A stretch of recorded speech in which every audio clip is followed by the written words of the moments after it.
The study on learning persistence. Today, I'm going to talk about my research on learner persistence. Let me first introduce why I wanted to carry out such research.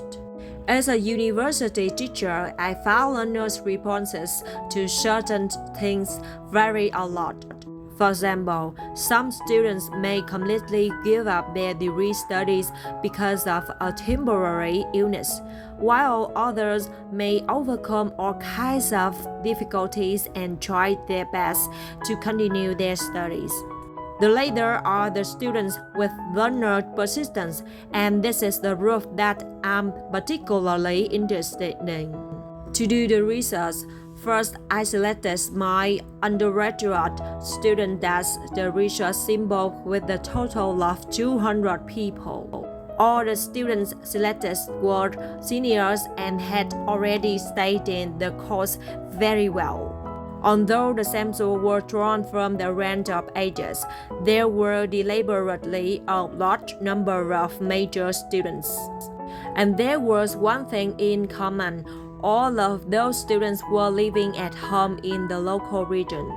I wanted to maintain this element of consistency, so I didn't include those coming from the outside these areas. Then I designed a questionnaire that aimed to find out that their concerns had been when they began the course and then what had made them stick that the 3-year studies in universities.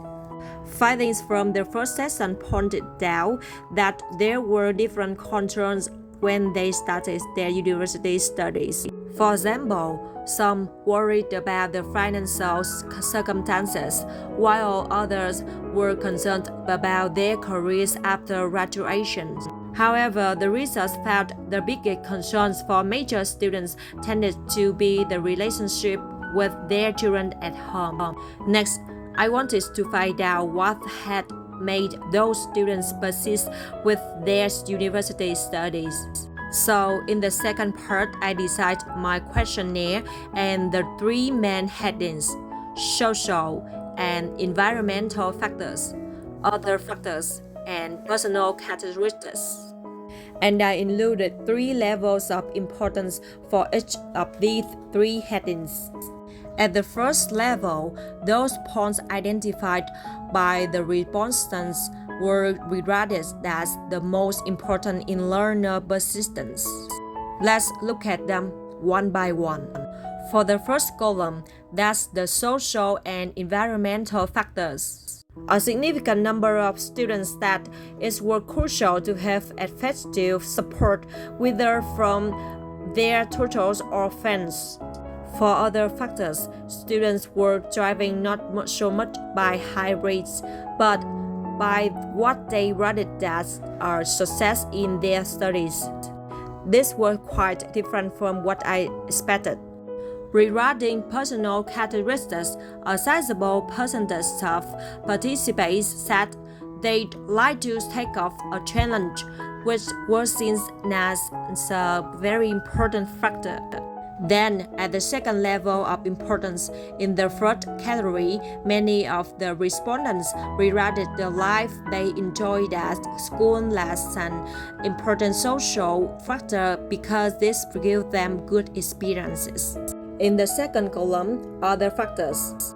A lot of people said the most significant thing was decent health, which was also conducive to their persistence in their studies.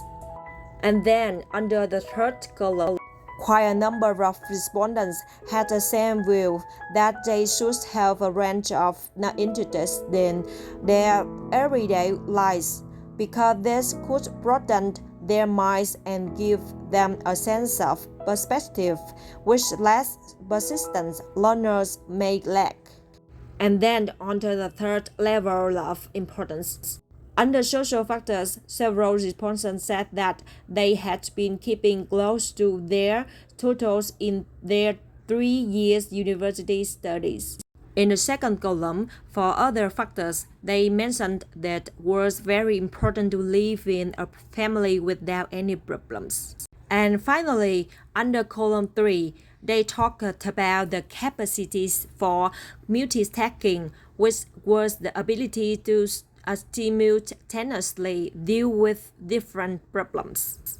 From these findings, I've concluded some recommendations on how to promote students' learner persistence.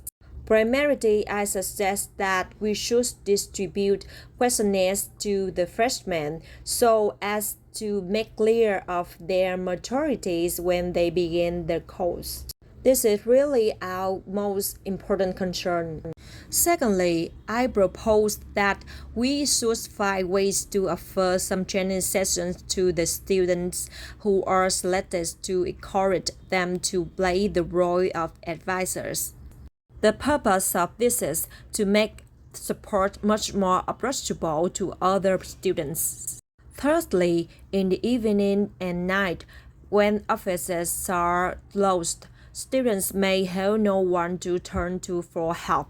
As a result, I think we should provide online services to those in need. Researchers have pointed out that this service is actually more accessible than traditional services. And finally, if students don't submit their assessments before the deadlines, I think we teachers should contact the students first rather than waiting for the students to come to us. So, this is all I want to share on my research. Now, let's turn to the next part. Are there any questions about?